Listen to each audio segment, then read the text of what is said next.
Hello and welcome to the Inside Stylist podcast, where we talk all about interiors with interviews with interior stylists, writers and the fabulous homeware brands that make a house a home. I also catch up with industry experts in the know and get them to share all their knowledge and advice. There's so much to talk about. I'm your host, Emma Morton-Turner, an interior stylist and writer with a ton of experience. I set up InsideStylist.com so I can share all that interiors love with you. So don't forget to head on over to the website for not only the show notes from today's episode, but regular interior blog posts and a whole host of inspiration on the interior stylists and writers' profiles. But for now, enjoy the show. IKEA's interior designs aren't like others. They not only design a space that looks great, but it's essential to IKEA that all their designs are a direct reflection of how people actually live. The goal is to provide solutions to the problems people face day in and day out. To do this, they conduct hundreds of home visits a year so that both the products they create and the solutions they show are a reflection of how people actually live. The room sets in each store are designed specifically around the areas the stores are geographically based and the living situations of those nearby. I'm very excited and honoured to introduce today's guest, Clotilde Passalacqua, who I'm going to get to pronounce her name properly for me in a minute, Head of Interior Design at Ikea UK. Thank you for letting me to come and meet with you today. You're welcome. Go on, say your name so that everyone can hear it. The way you say it, it sounds really lovely as well. Okay. Clotilde Passalacqua. Yeah, see, I was never going to do that. Never, not a hope. It's really exciting to meet you. I've been really excited to talk to you about all sorts of different things with IKEA because obviously everybody loves IKEA. And the way we're at Hope and Glory's, your PR agency in the UK's offices, yeah. So if anyone hears any clickety clacks, it's because we're in an office. But it's really good when they were explaining how things work and how, as an interior designer, you work. It's very interesting from how like an independent interior design would work. You've got this huge brand to look at. So how did you come to be the head of interior design at IKEA UK? That's a big job. It is a big job. It's been a medium-long journey. I started in IKEA in 2001 as a simple part-time co-worker when I was still finishing my master degrees in architecture. And then after 3 years, I grew as a full-time. The second store in Rome, yeah, of course, I'm from Rome. Yes. Opened. I moved there. And then in 2007, I took the role as ID manager in the store. And then, I love IKEA, but I also love the fact that it's all over the world. And I always thought, I should go somewhere, I should move somewhere with IKEA. And I never done anything until that point. And then in 2010 is when I got this opportunity. I got offered to come to the UK. It wasn't in my radar because I was not speaking English at that time. Really? So, yeah. But I said, if I'm not moving now, I will never move. So I came to the UK in 2010 to do the same job in Wembley, in the flagship store. Yes. So at least from the job side, I felt confident. Yeah. I needed to work on the English side. And then after 2 years, in 2012 is when I joined the head office and I became the interior design leader for UK and Ireland. So I've been 7 years. There has been some changes during the years of the focuses, and for a period I focused more on the stores. For sometimes I focused more on supporting PR and marketing, and now I'm taking back everything, so stores, small format, and everything concerning interior design for PR and marketing. Yeah, I was going to say, because we, as a stylist, when you borrow props from IKEA, it comes from the Wembley store, doesn't it? So yeah. It's kind of, you're there. Yeah, I'm there, just above that store. Exactly. So is there a typical day? What does your job entail to kind of oversee all of that? That's what I like the most of my job. There isn't a typical day. I could spend one day just in front of the computer replying emails or maybe planning something, and then the day after I can be in the store helping them to understand how to reach their goals, or helping to coaching co-worker to develop, or I can be on a set for a TV commercial to set and supporting with the filming, or with our colleagues from PR with an event. So it's really different. Yeah. Not days the same. Yeah, definitely. That's good. I think that's coming from a creative industry, as a stylist, it's no 2 days are the same, so it's always it's always good to kind of, nothing gets boring, does it? It changes like that. You never know what the next project will be. So yeah. And Ikea's very good at moving things on and changing. I'm really going to show my age now. Way before you even were in England, the whole Chuck Out the Chimps advert. It was like, that's the earliest advert I can remember. When you think of the way everything's kind of moved on, it's like, it's huge differences. The TV ad that really signed a point of a change. That was a big one. Yeah, they're very clever, their adverts, very clever. So, you're head of interior design. How many designers does Ikea have, and how do you manage that team? Because you're managing the whole of the UK and Ireland, you said, yeah? Yes, we have a store in Ireland. So each store, I'm part of the communication interior design, and each store has this department. Each store has an average of 4 or maybe 5 interior designers, depending on the size of the store. A store like Wembley could have 5 or 6, and then a smaller store maybe have only 3. So they work in the store, and I visit them regularly. I try to visit them regularly. So we spend time on the shop floor. I ask them what they are doing, how they contribute to our goals, and then I coach them and I try to help them to understand the best way to reach the goals, and I try to involve them in projects. Many times when I have interesting project with our PR team or with marketing, I try to get co-workers from the store to join me and maybe to plan some part of this, because they, of course, in a store they have much more routine, a more similar day-to-day job, and that's bring them out and show them what else is possible. And it's really good for them to see what they can do if they want to grow with IKEA, the possibility that they could have, and that's really rewarding for them. I see them really excited when they get involved in this different kind of situation. So I try to keep in touch with them. Also, it's not easy visiting all the stores. Well, how many stores are there? 22. Wow. Yes. So plus the small format. I assume it's quite a lot of travelling if you're visiting them all. So as I said, it's difficult. It's not that I'm visiting them, like maybe once a year. But then we keep in touch with a lot of Skype. When there are big projects, we follow up on a regular basis. So we try to keep in touch. So do the stores, I can only think of the stores I've been to, obviously. In my head they're all the same size. I don't feel one is smaller or bigger.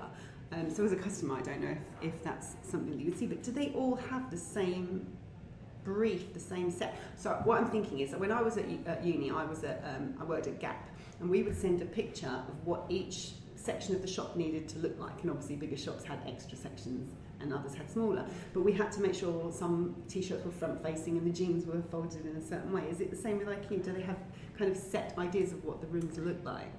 When we do big project, we usually plan centrally in the head office, and then we give direction to the store. Then of course no store is the same. There are smaller stores. Maybe you don't perceive it as a customer, but some stores are smaller than quite much smaller than others. So of course they need to adapt the plan and make it fit to their size, and then also contribute with some local adaptation maybe. So we clearly set the direction, but then we expect and we support the store to adapt to their space and their area. Yeah, so things like when you walk in the store, they've got those great big setups straight away. They could literally be different for different stores, sort of things. So where the you room are, setting, you mean? Yeah. You should be able to see a red thread. To be honest. I love the red thread. Yeah, because there are some elements that are common between all the stores, and then they have the possibility to invest the time in developing local solutions to really fit the needs of the local community or the area they are in, or if they are working on a particular small market size and so on. But there should be a sort of red thread that you feel. Yeah, I can imagine if you were in, I don't know why Nottingham has jumped into my head, but if you're in Nottingham and your IKEA is really near, there's 2 unis there, isn't there? So you might have a lot of desks and a lot of storage sort of solutions, because that's who's going in and Nottingham's a brilliant place to have an Ikea, actually. You probably make an absolute fortune with the students. Yeah, I can exactly imagine it. I'm just going to say what the red thread is. I'm sure everybody knows, but just if you don't, the red thread is having a link between spaces in your home. So it might just be a touch of red in a rug as you walk through the door, and if you go in the living room, there might be a bit of red in a picture, and then in the kitchen you might have a red mug, and it's just that it makes a home cohesive. So the red thread is kind of the way it's termed to make. Is that what you? Yeah, but in the bigger scale of the store is the link between the store, of course. Yes. Yeah. So Hope and Glory were telling me about the research that you do as designers, and you go into people's homes and like see how they live, and I love the idea of that. So what do you see when you do that, and what do you take away? How do you interpret that kind of research into your designs and your products? It's really interesting. We're really curious. We do around 200 home visits every year. And is that you going into? I'm doing some, not all of them. But each store does in its own local area. So we have also relevancy from the different area in the country. In total, we do around 200, and plus we have another 250 from engaging with online community. And plus there are thousands from all the other countries, of course. We go we visit people in their house because it's where they are more comfortable, and the goal is to get to understand their dreams, needs, frustration, challenges. We go with a small questionnaire, but it's really speaking with them, asking them questions. When do they iron? Do they do the grocery shop once a week or every day? Where do they keep toys? Are they frustrated because the toys are everywhere? And then we try to we collect all this information, and we need to think how to develop solution to help these people to find solution for their needs, but also to achieve their dreams, because sometimes what they don't realize that the dreams are achievable actually. Maybe they need to scale them down, or it's not exactly, but there is something really similar to their dreams. So it's really interesting, and people get really engaged when we do this. They are really happy for us to open doors, look in the wardrobe. That's brilliant. Yes, counting the shoes. Yes. Yeah, that's really interesting, because actually seeing if they know you're coming, they probably have a pretty good tidy up. But yeah, it's when you open those drawers, it's when they've shoved everything under the cupboard, isn't it? Yeah. Yes, until you open. Yeah. You're not coming to my house. So what are some of the interesting findings or unexpected things you found from this research? I bet there's some shocking things. You don't have to share anything that's bad, though. There are some more local findings and some more global trends, I would say. One of the most interesting recently has been realizing how the new generation approaching the house living in a completely different way. Yeah. They don't have this idea of living in a place forever. For them, I'm living here now, but I need to be ready to move tomorrow. And they don't have this idea of possession like maybe I have, that I like to keep all my stuff and bring them with me. And so they are much more simple. So they have they get attached to some stuff, but at the minimum, and that is what they want to carry with them, is what make any place home. Right. So that's really interesting, because it's a completely different approach of, in Italy still a bit behind that, but there are some markets where this is quite advanced, and we need to look how we can support and what IKEA can offer to these people. Is that quite a recent thing, kind of? Recent research has come through, like with the way... In the last few years, has been coming quite strongly. Yeah.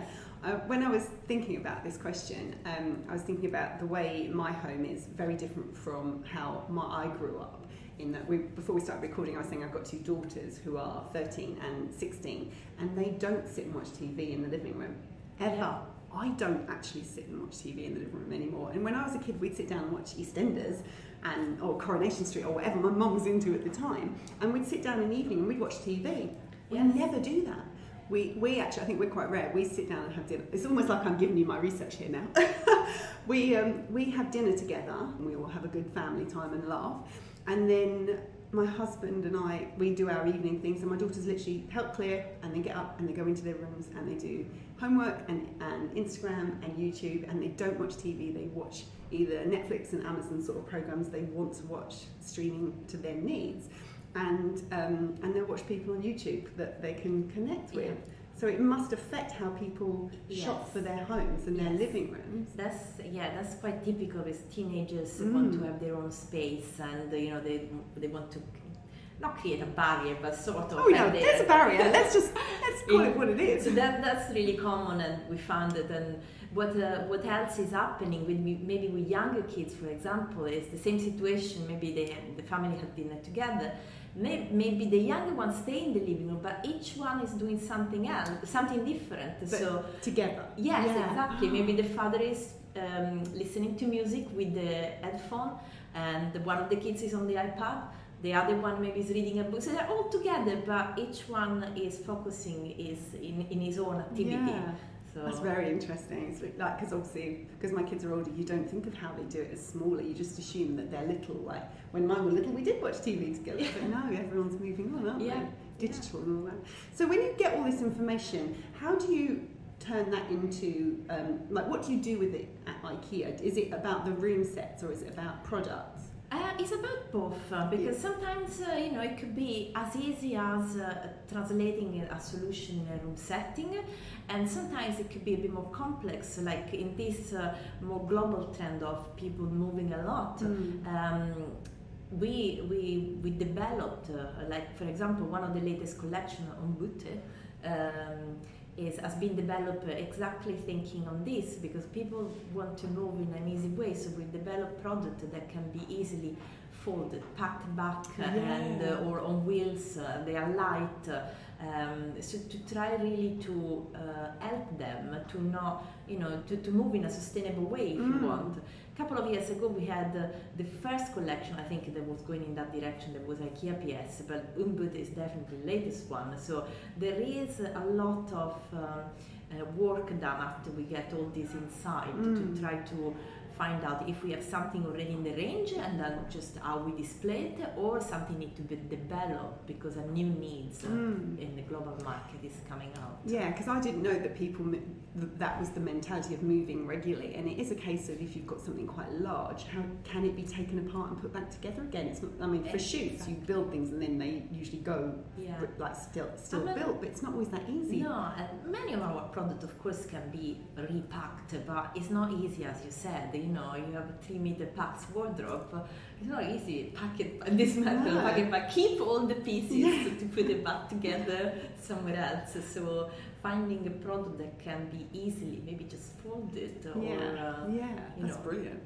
So where do you start when designing store spaces? Is it literally a blank canvas and you have the new products? You plan around that? Okay, if we have new products, of course we know that the direction that we will need to focus on to display the new product.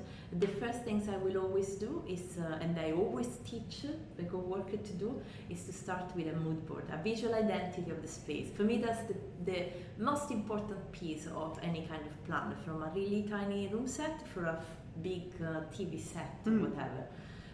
We collect 4-5 pictures that need to give you the feeling of the room that you want to achieve. It doesn't need to be the product that you will use, but really the kind of, is a warm space, is it light, is it cozy, or is quite minimal, and then that is what will dictate any decision we will make for the project. Of course, the second step is looking for who is going to live in the space and analyzing the needs and dreams and so on. But the mood board is definitely the first step we take. Just when you were saying how people live in it, so we live quite close to the Greenwich store, which is super efficient and green and sustainable, and I think we should probably talk about, I haven't asked you questions about that, but I think we should probably mention that. But when we went to check it out, because you have to go and check out the new store that's 20 minutes away, because other than that it's like 40 minutes away, so this is great. And whenever I say to them, do you want to come, first thing they say is, can we have meatballs? Which of course is always a yes. And then I go off and if I'm propping or we're just going to buy something, I walk around and then I lose them. They go into the rooms, they're going to kill me for saying this, they go into the rooms and they go, so this is my living room, and this is where and they act it out, Nice. and they do it every time, and it's hysterical, and they literally walk in and go, yeah, this is my room, and then the other one will go in and go, well, this is my bunk bed, and this is where I do my videos for makeup on YouTube and all that sort of stuff, and it's so funny, but it's like a giant Wendy house. They just go in and play because the rooms are so real, and that whole where they're like little studio flats, and you walk into the living room and there's the kitchen and there's the little bathroom. It's brilliant. They love it. Yeah. What are the main differences between the stores? Are there very big differences between, say, London and the Midlands or Scotland? Are there very big differences between the stores and the way they're designed? There could be some differences. One easy one, it could be the space. Again, I'm not using too much Wembley, but Wembley has a market area that is going through central London, where some studio flats are less than 20 square meters. Yeah. So planning that space is quite different than planning it's not a studio, probably in Scotland there isn't a studio flat, or anyway the majority will be two-bedroom flat and so on. So we need to have realistic representation of what the community expects to find in the store. So that could be one example, but also thinking of the community and the people that live around the store and shop around the store, they can influence a lot what they expect to find. For example, some years ago I was working with Wembley and for a project in the kitchen, and they have a large Indian community, so they were noting some pattern when the people were buying kitchen. So we investigate, we had a lot of talk, and we asked them questions, and we discover, for example, small things about they prefer, for example, dark worktop because they cook a lot with spice. Yeah, and they stay. Yeah, of course. Or they buy a large quantity of rice, so sometimes the normal storage we set in a cupboard is not big enough. And then, of course, with all the many more things, so with this in mind, we made sure that at least, depending of course how relevant is the community for the store, but one or maybe two kitchens were really developed thinking in all these details, so people could arrive and when they see things, it's completely different than when they just need to imagine how it could be. Oh yes, I can make the storage bigger, but if you see it, people can immediately feel like your daughter, oh, that's my kitchen. So it's important to really look at the people that live and shop in the store to be relevant for them. Yeah, it's like when you walk around the wardrobe area and you've got like shoes in the shoe cupboard sort of thing. I can just imagine if you're in the kitchen and there's like a bag of rice and some tins and stuff, it's like, well, you know that they buy these big bags, so there's a big bag there to kind of for them to go, we can do that. Very clever. So what's your favourite part of your job? Well, I think it's connected to what I said at the beginning, that it's so different. Every day is different. I never know what will be the next project will be about. So I love that. I love the variety. Yeah, I can completely understand that. And we were saying you live in London. What's your house like? I have a nice house. But it's not all IKEA. I like to mix some IKEA stuff, some stuff I made in the past, some stuff I buy when I travel or in other shops. I think house always reflect the personality, not just of course needs and dreams. So I put my stamp on our flat, and I think it reflect me quite well. I'm quite happy. I thought you might say that. I think everyone has some IKEA, but it's kind of making it work in your home to like you say, many reflect. people expect that I should have more IKEA. More IKEA. Yeah, but you're an interior designer. You might have a little bit of a vintage vibe going on. Every day. That'd be like if you work for a paint company, you would have to have different colours in every room or something. It's like, no, it doesn't have to be like that. We have some great products. Sometimes it's really tough not to go and buy everything. I'm sure. But I know that then it would be just a clutter. It's like as when you get emails for new fabrics and new wallpapers and new carpets, it's exactly the same. It's like, oh, I love that. Where can I put it? It's like, no, you need a whole other house to decorate before you start buying more. You have to just resist and think about things for quite a long time before you go and buy more, because it's a 1 in 1 out rule in our house now. Otherwise, like you say, it just gets cluttered. Yeah. So we touched on the Greenwich store because it's super eco, and it has shops instead of it has shops as well as room sets, which my kids did shop in, and one was a shopper, one was a baker, I think. So what's the thinking behind that? Because is that the only shop that has the shops in it? At the moment, yes. And that's quite a new developing area, so we wanted to make sure that people understand, especially the small business that start to open a lot in the area, that there are a lot of resources in IKEA also for them. So it's not just the houses, you know, you can furnish a small coffee shop, a small independent clothes shop, and so on. So we try to represent a realistic solution of what people can really take and copy and start their own activity. We thought it was the best place as all the development that take place at the moment. Yeah, there's I think there's one that's a baker's and there's one that's a florist, and I think the florist is brilliant because actually where they're faux flowers and where you see them in one part of the shop, when you see them set up as like a florist, you're like, oh, I didn't see those. It's actually quite clever as a customer who's not looking to buy for their business. It's like, oh, I need to get some of those roses, definitely. And the store's very green, isn't it? Because it used to be a Sainsbury's, and I was a friend of mine who's an expert on like kind of being green and eco-friendly. She was saying that there's like a reservoir, and it's all kind of linked into the whole. I don't know if you know about this. This might be way more completely off tangent. She just